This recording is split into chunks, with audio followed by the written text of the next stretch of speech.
beginners, tandaan po natin na hindi po talaga maiiwasan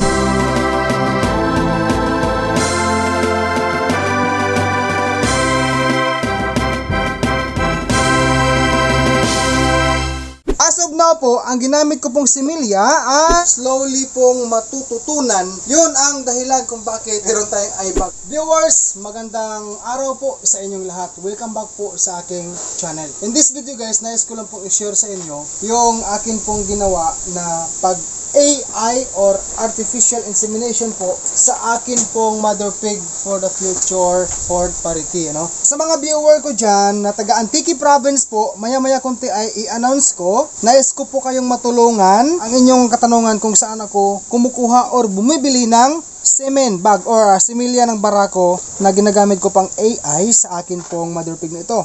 Dito po, ang binigay sa akin ng binilhan ko ng similya ay 3 bag. Yan guys, oh. Ito, wala na pong laman to. Yan. So, ang laman nito ay 100 ml. Yun po ang word niya sa akin. Sa 3 na to, ang isang pack dito ay nilagyan daw niya ng 150 ml na similya. 10 minutes ago, nakarga na po namin kay Mother Pig. Ito guys, kawawa po si Mother Pig kasi nga po, ako, si Dudong Biliran, ay nakaramdam po ng awa sa akin pong Mother Pig na ito dahil siya po ay napagod siya bunga or dulot ng kanyang paglalandi, no?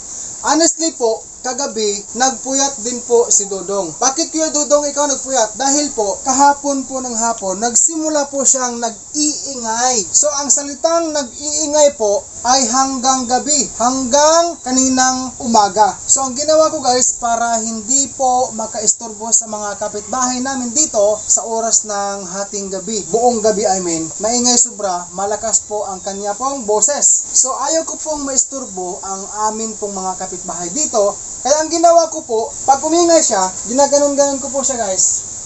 Kinausap-usap o tumahimik man siya kaagad, no? Gusto niya may kasama siya palagi. Yun ang dahilan kung bakit meron tayong eyebag, no? Si Dudong may eyebag. Pero ganun pa man po, bilang isang backyard hog raiser po ako, is sumisikap po ako na slowly pong matututunan kung paano mag-alaga po ng baboy inahin sa panahon po ng siya ay naglalandi. Hindi man perfecto ang akin pong ginagawa na pag-aruga sa aking baboy inahin sa panahon po na siya po ay naglalandi. Hindi man po perfect pero talagang sinusubukan ko pong gawin ang tama. So nakapagkarga na po ako guys ng 2 bag.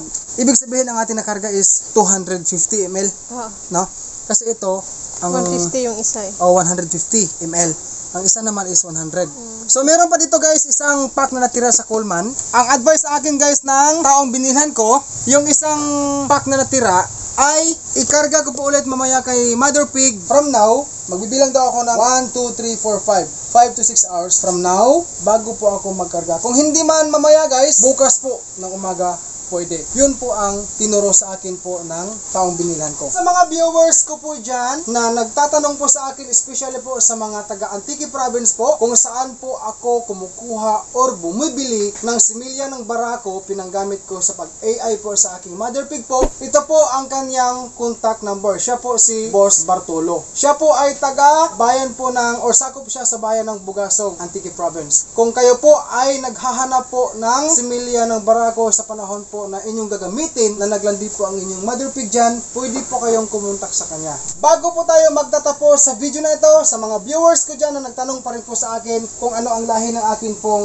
Mother Pig, ito po ay Landrace, crossbreeded po sa large white at may crossbreeded also sa Dorok. Yan po ang lahi po ng aking nag-iisa pong baboy inahin sa aking small backyard piggery. As of now po, ang ginamit ko pong similya ay Landrace po na barako. Ang King's Beta Plus Animal Feed Supplement mabibili po sa Agribet Stores nationwide. Meron po akong 2 link na nilagay dyan sa description. Kung nais nyo pong mag-direct order, pwede po. So guys, ito po ang similya ng barako na ginamit ko po pag AI sa aking Mother Pig.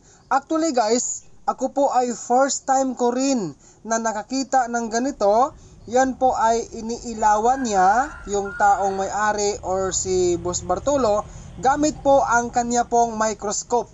Yan po guys ang akin pong binabahagi sa inyo ngayon na similya ng boar. So marami pala guys, oh. Yan yung kumikislap-kislap na puti, ano?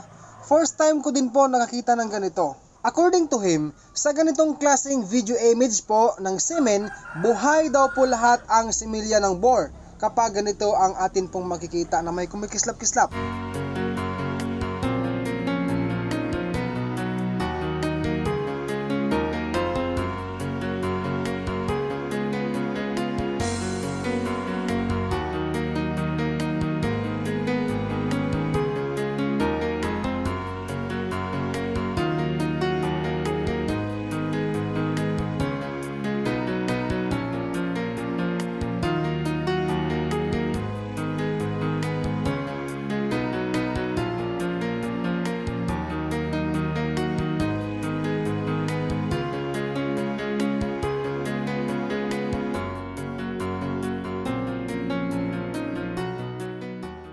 Nandito ako ngayon sa gilid po ng dagat dito po sakop sa Antique dahil masyado pong maiingay ang mga kapitbahay ko po na nagkakantahan po ng video kay doon sa amin. So guys, yun pong 350 ml po na similya po na ginamit ko sa pag-AI sa akin pong mother pig ay naipasok ko naman po lahat sa kanya. Ngunit beginners, tandaan po natin na hindi po talaga maiiwasan na magkakaroon po ng backflow ng similya na dadaan po sa ari po ng ating baboy inahin.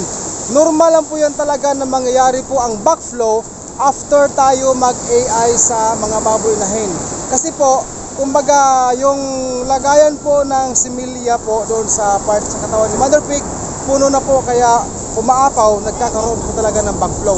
Pero okay lang yan guys, kahit may backflow, ang mahalaga po ay timing po ang atin pong pag-AI sa ating mother pig. Then, mag-waiting na lang po tayo for the first checking sa kanya kung siya ba ay buntis o hindi.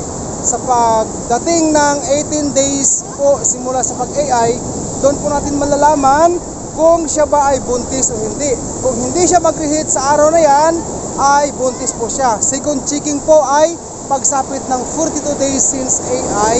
Kung hindi siya mag-reheat ulit ay sigurado po na buntis po siya. Okay guys, so magsha-shoutout muna tayo sa atin pong mga kababayan na sina Merly Buendia Candidor from Kuwait, shoutout po. Kay Patrick Nicolas, shoutout po. Kay Karel John Ponce, shoutout. Kay Dan Irwin, shoutout po. Roxanne Marcalinas, shoutout po. Kay Jonathan Romero, shoutout po. At sa inyo pong lahat viewers, shoutout po sa inyo. Guys, ako po si Dudong Villaran ay patuloy pong nag-thank you po sa inyong lahat for watching this video. Kung ikaw po ay mahilig manood sa Baboy Show, mag-subscribe ka na po and hit the bell ring, yung all, para po updated ka palagi sa mga bago ko pong ina-upload sa simple video sa pag-aalaga ng baboy. Mabuhay po kayo viewers, God bless po sa ating lahat.